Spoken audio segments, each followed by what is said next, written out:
Hello everyone, this is Aaron Carlino. Those of you who are in the forums a lot might know me as Uncle Cheese. I'm presenting to you today the latest project I've been working on. This is a module called the DataObjectManager, and it's going to come in three different varieties, but we'll get to that. This is basically an extension to the complex table field, and it adds a lot of features that I know a lot of you have been looking for, and I know that I have always wished that were a part of a complex table field.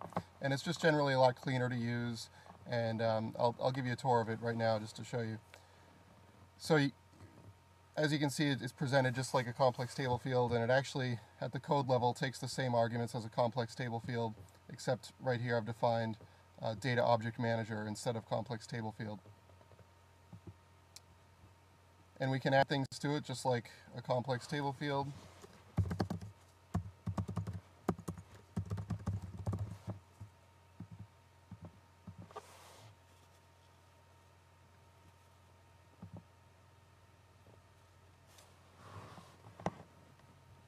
The new features, however, include that we can add, first of all, a custom filter to the table. So in this case, I've chosen to filter by the category, and I've populated my options for the drop-down menu in the code. So if you see, if I just want to filter by the category finance,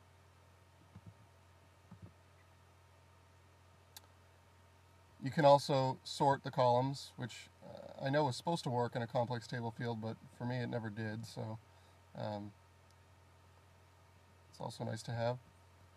And we have a live search that works a lot like the OSX search functionality, and the look and feel is kind of ripped off too, I have to admit.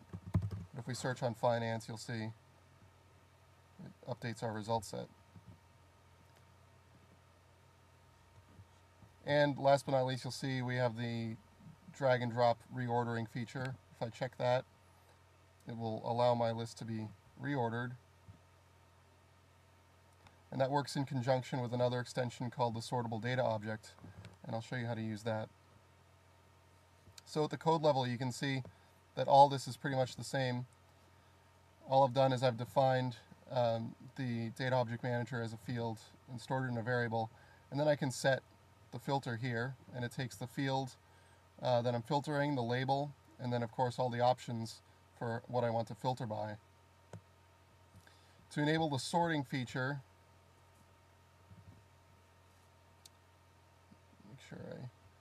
in the config file for the DataObjectManager class, you'll see I've added sortable data object add sortable class resource. The reason you have to do that is to get the sort order field added onto the data object. You have to make the sortable data object class aware of that. So that's the one change you have to make. Otherwise, we could just proliferate all the sort order fields to every object you have, and the database would get kind of messy. So we contain it into that sortable data object class. Now, it gets a little bit more interesting when we want to change the DataObjectManager into a FileDataObjectManager, and the purpose of that is to manage data objects that have files attached to them. And I know this comes up a lot, where really the focal point is just to upload a bunch of files and worry about the rest of it later. So the way that works is we can just change this to FileDataObjectManager. And the only other argument you have to provide is the name of the file on the object, and in that case I called it PDF. And I can add one more function here and say manager set allowed file types array. I'm going to allow JPEGs and I'm going to allow PDFs. And all the other file types will be grayed out. Now, if I did this right, I should get a new interface here. I may have screwed something up. I didn't. So as you can see here, that the label is changed to add resources because we're going to be adding multiple resources at a time with a bulk uploader. The other feature that's been added is we have a choice between the list view and the grid view. That's not going to mean much until I upload some files, so I'll show you that in a moment. In fact, I'm just going to clear all these out because I haven't added any files to these yet.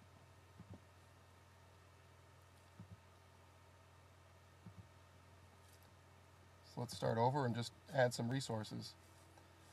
we get two choices. We can upload from the computer, or we can choose an existing folder. You can see all my files there, and I can select the files that I want to add, or I can use the bulk uploader to choose files. Now you'll notice that since I specified only JPEGs and PDFs, that's all the others are grayed out. So I don't know if I have any PDFs. I'll choose this couple files here. And it's a flash upload, so we get a nice progress bar there.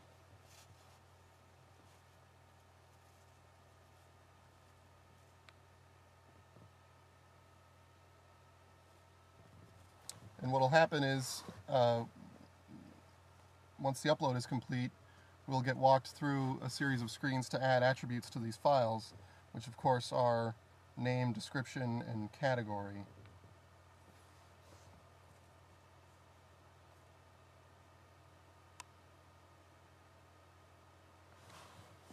And here we are. Let's call this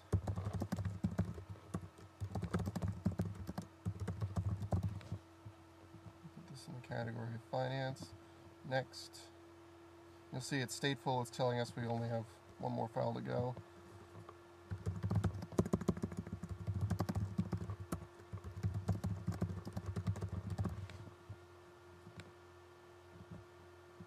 Finish that off.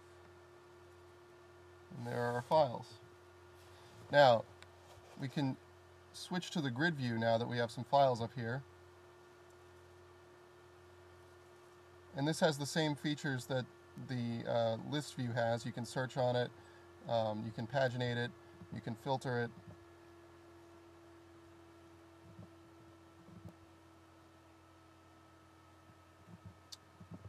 And we can also turn on drag and drop ordering in the grid view.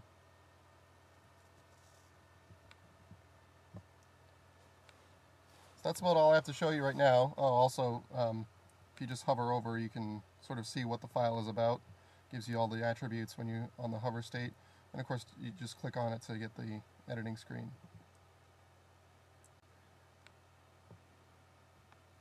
So this will be released very soon. I'm just browser testing it right now, and I'm hoping to get a beta version out for you guys to test.